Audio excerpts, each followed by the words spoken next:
నా పేరు వంశీకృష్ణ. ఈరోజు మారుతినగర్లో ఎఫ్టీఎల్ బఫర్ జోన్ ఈ పేర్లతో సర్వేలు చేస్తూ అక్కడ ఉన్న ప్రజల్ని భయపెట్టడానికి చూస్తున్నారండి.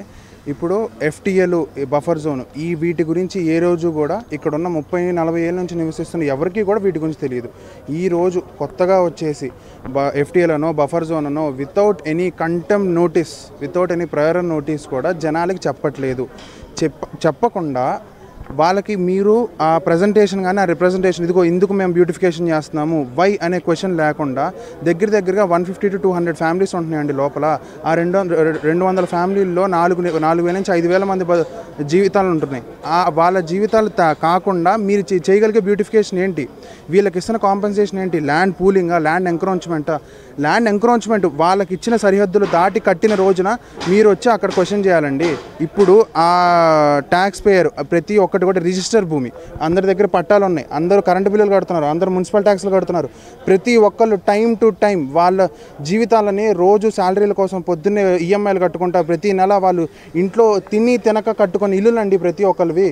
అవన్నీ తీయడానికి ఒక రీజనింగ్ ఉండాలి, వాళ్ళకి రిప్రజెంటేషన్ జరగాలి. వాళ్ళ రిప్రజెంటేషన్ ఇచ్చినప్పుడు ఆ రిప్రజెంటేషన్లో ఓకే మీకు ఈ న్యాయం మేము చేస్తామమ్మా, 150 ఫ్యామిలీలు 200 ఇల్లు 300 ఇల్లులు ఉన్నాయా, మేము మీకు రిప్రజెంటేషన్ మేము ఇస్తాము, మేము మీకు ఆ న్యాయం చేస్తాము లోపలికి వచ్చి మీరు చెప్పా చేయకుండా రేపొద్దున వచ్చేసి మీరు ఇంట్లో నుంచి బయటకు వెళ్ళండి, నేను మీ ఇల్లు పగలగొడతాను అంటే ఎక్కడికి వెళ్ళాలి?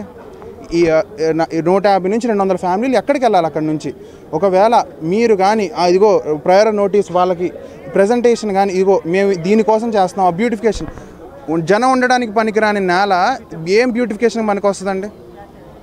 రేపొద్దున అదే బ్యూటిఫికేషను దానివల్ల వచ్చే లాభం ఏంటి? దాన్ని కూడా మీరు బెనిఫిట్స్ కూడా చెప్పాలి కదా జనాలకి. ఇప్పుడు వీళ్ళకి వచ్చే బెనిఫిట్స్ ఏంటి? ఆ బెనిఫిట్స్ వల్ల మీరు రేపొద్దున సృష్టించే రెవెన్యూ ఏంటి?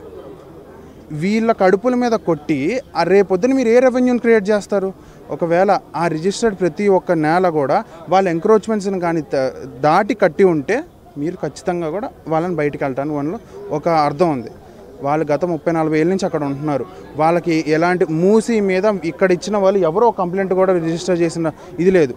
వాళ్ళు ఇక్కడ రిజిస్టర్ చేసింది మున్సిపాలిటీకో లేకపోతే ఇంకోటో. వీళ్ళకి ఎంఆర్ఓ నుంచి ఒక పర్ఫెక్ట్ ఏమంటారు, ఒక పర్ఫెక్ట్ రికమెండేషన్ రావాలి కదండి.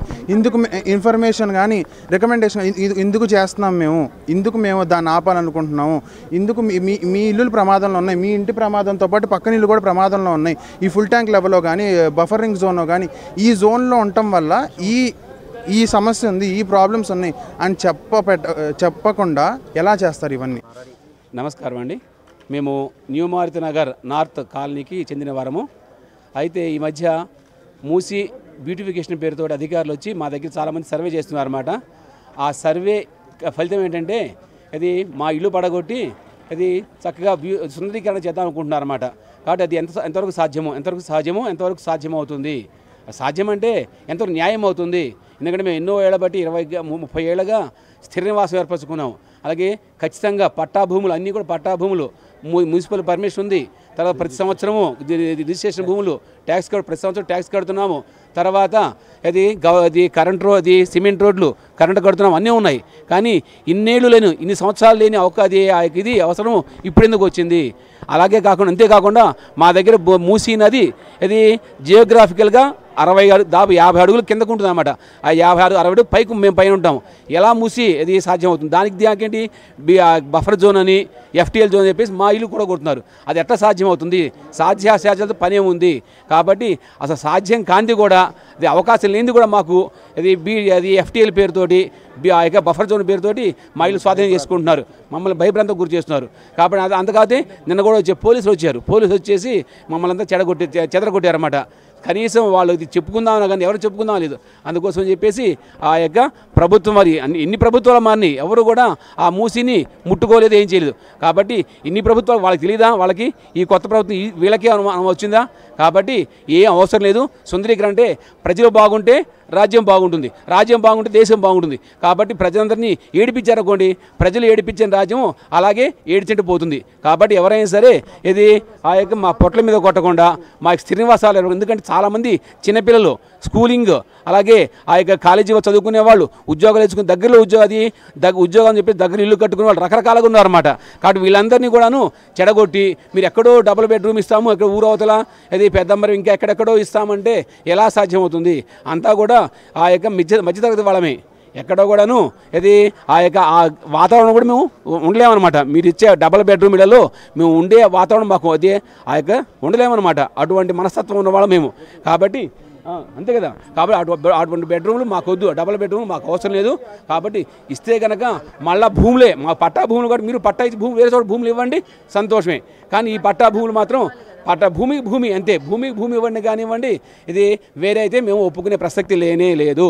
అందుట్లో దేనికైనా సిద్ధమే. పోలీసు వస్తారా, వాళ్ళు 10 దెబ్బలు వేస్తే కనీసం మేము 1 దెబ్బనే వేస్తాం కదా. కాబట్టి దానికి సిద్ధం అన్నమాట. కాబట్టి జాగ్రత్తగా ప్రభుత్వం ఆలోచించి ఇంకోసారి ఆలోచించి రాబోయే కాలంలో కూడా ముందు ఎలక్షన్స్ వస్తాయి కదా.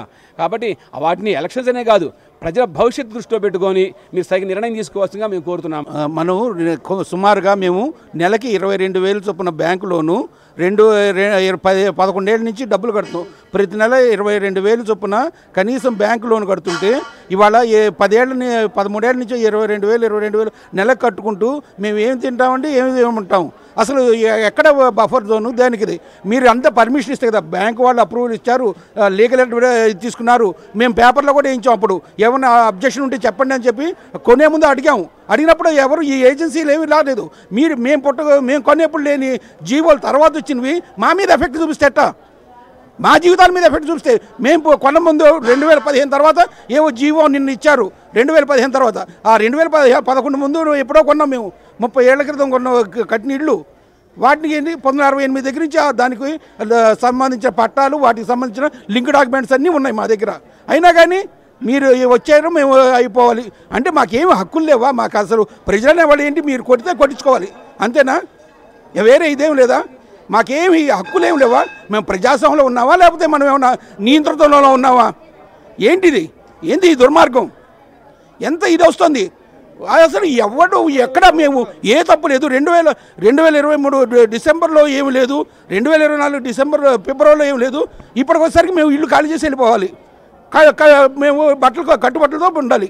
మా పిల్లలు ఏమవ్వాలి, మేమేమవ్వాలి, పెద్దలంతా మేమంతా ఏమవ్వాలి? హార్ట్ అటాక్ వచ్చి సావాలా మేమంతా?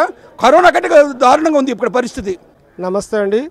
మేమంతా న్యూ మారుతినగర్ కొత్తపేట గ్రామంలోని ఉప్పల్ మండలంలోని కొత్తపేట విలేజ్ దగ్గర ఉన్నటువంటి న్యూ మారుతినగర్, వినాయక నగర్, సత్యానగర్, చైతన్యపురి, ఫణిగిరి కాలనీ తదితర కాలనీల నుంచి రాజేంద్ర గారికి మా రిప్రజెంటేషన్ ఇవ్వడానికి వచ్చినామండి. మేమంతా కూడా మూసీ తీరంలో ఉంటున్నాము. మా ప్రాంతం నుండి మాకు సరిహద్దు ఎక్కడైతే ఇప్పుడు చూపిస్తున్నారో దానికి మా ఇళ్ళు చాలా దూరంగా ఉంటాయండి. అయినా కానీ పై ఏరియాల్లో కొంత దూరం చూపిస్తున్నారు. మా దగ్గర 160 మీటర్ల పైగా చూపించి మీవి FTL జోన్లో ఉన్నాయి, బఫర్ జోన్లో ఉన్నాయని చెప్పి మమ్మల్ని తీవ్రమైన భయాందోళనకు గురి చేస్తూ ఉన్నారు. మేము అప్పటి నుంచి కూడా ఈ భయాందోళనలన్నింటినీ తెలియజేసుకోవడానికి రాజేంద్ర గారి దగ్గరికి వచ్చాము. మా ప్రాంతంలో భౌగోళికంగా కొన్ని ప్రత్యేక పరిస్థితులు ఉన్నాయి. మేము సుమారుగా 60 అడుగులు 50 నుంచి 60 అడుగుల ఎత్తులో ఉంటాము. భూమి క్రమంగా లేస్తూ పల్లంగా దిగుతుంది. అలాంటి చోట మేము 50-60 అడుగుల ఎత్తులో భూమి పైన ఉంటాము. అక్కడ మా లేఅవుట్లలో మేమంతా కూడా లేఅవుట్లలో ప్లాట్లు గత 20 సంవత్సరాలు, 25 సంవత్సరాలు, 30 సంవత్సరాల క్రితం కొనుగోలు చేసి చట్టబద్ధంగా, న్యాయబద్ధంగా, ధర్మబద్ధంగా కొనుగోలు చేసి మేమంతా స్థలాలు కొనుక్కొని ఆ తర్వాత అన్ని అనుమతులు, అప్పటి హుడా అప్రూవల్స్, మున్సిపల్ అప్రూవల్స్ అన్నీ కూడా తీసుకొని ఈ క్రమక్రమంగా ఒక్కసారిగా నిర్మించుకోలేక బంగారాలు తాకట్లు పెట్టుకొని అప్పులు తీర్పుకుంటా, మిత్తిలు కట్టుకుంటా, ఒక్కొక్క ఇల్లు మెల్లగా పూర్తి చేసుకొని లోన్లు తీసుకొని నేషనల్ బ్యాంకుల నుంచి లోన్లు తీసుకున్నాము. నేషనల్ బ్యాంకులో లోన్లు తీర్పుకుంటా చేసుకుంటా వస్తూ ఉన్నాము. కొంతమంది ఈ మధ్యకాలంలో గత ప్రభుత్వాలు వాకింగ్ ట్రాక్లు అవన్నీ వేస్తే ఇంకా డెవలప్ అవుతుందని ఇంకొంతమంది ఆసక్తిగా వచ్చి ఇంకా నివాసయోగ్యంగా తయారవుతుందని చెప్పి చాలామంది కొన్నారు. ఇప్పుడు అన్నీ అయిన తర్వాత వచ్చి ఈరోజు మీదంతా buffer zone, FTL zone, bed area, river bed area అని చెప్పి ఇలా రకరకాలైన వినిపిస్తూ రోజుకొక సర్వే పేరుతో వచ్చి మమ్మల్ని అందరినీ రకరకాలైన భయాందోళనకు గురి చేస్తున్నారు. మేమంతా కూడా ఈ భయాందోళనను తొలగించాలని చెప్పి మాకు ఎటువంటి నోటీసులు ఇప్పటివరకు అందజేయలేదు. ఇంకో చెప్తున్న సమాచారం ఏంటంటే ఈ నోటీసులు ఇచ్చాక మాకు కోర్టులకి వాటికి వెళ్ళే సమయం కూడా లేకుండా వాటిని శుక్రవారాలు అలా నోటీసులు ఇచ్చి శని ఆదివారాలలో నిర్మాణాలు తొలగించాలనే ఆలోచనలో ఉన్నారని చేస్తున్నారు. రెండోది మాట్లాడితే మమ్మల్ని ఆక్రమణదారులు, అక్రమ కట్టడాలు అనే పదం ఉపయోగిస్తున్నారు. మమ్మల్ని చాలా వేదనకు గురి చేస్తుంది.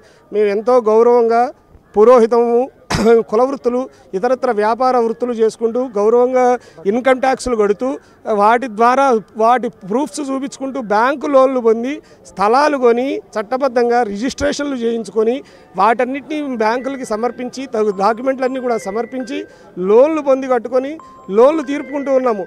ఇప్పుడు మా పరిస్థితులు ఏం కావాలి, ఏం పరిస్థితులు, మమ్మల్ని చాలా మానసికంగా భయాందోళనకు గురి చేస్తున్నారు. సమయాలు ఇవ్వట్లేదు. మేము చాలా కష్టాలు పడుతున్నామండి. పిల్లలకి చెప్పుకోలేని పరిస్థితి, పెద్దలకి చెప్పుకోలేని పరిస్థితి, ఆరోగ్య పరిస్థితులు ఇవన్నీ ఉన్నాయి. కాబట్టి మీరు ప్రభుత్వాలు ఇట్లాంటి నిర్ణయాలు, ప్రజలను హర్షించనిటువంటి నిర్ణయాలు వెనక్కి తీసుకొని ప్రజామోదయోగ్యమైనటువంటి నిర్ణయాలు తీసుకోవాలని, చేసిన సర్వేలు మేము అసలు ఏమాత్రం సంతృప్తికరంగా లేము. చాలా జాగ్రత్త. ఒక చోట 10 మీటర్లు ఉంటుంది, ఒక చోట 20 మీటర్లు ఉంటుంది, ఒక్కో చోట 160 మీటర్లు 200 మీటర్ల దాకా తీసుకుంటున్నారు. ఇది ఏ ప్రామాణికంగా తీసుకుంటున్నారు అనేది ఏ నిబంధన లేదు. ఇప్పుడు మేమున్న భౌగోళిక పరిస్థితులను బట్టి అసలు వాటర్ వచ్చే పరిస్థితే లేదండి. కాబట్టి నాకు న్యాయం జరగాలని మమ్మల్ని అందరి రాజేంద్ర గారు, మా ఎంపీ గారు, ఆయనకి మా రిప్రజెంటేషన్ ఇవ్వడానికి వచ్చామండి. జై భారత్.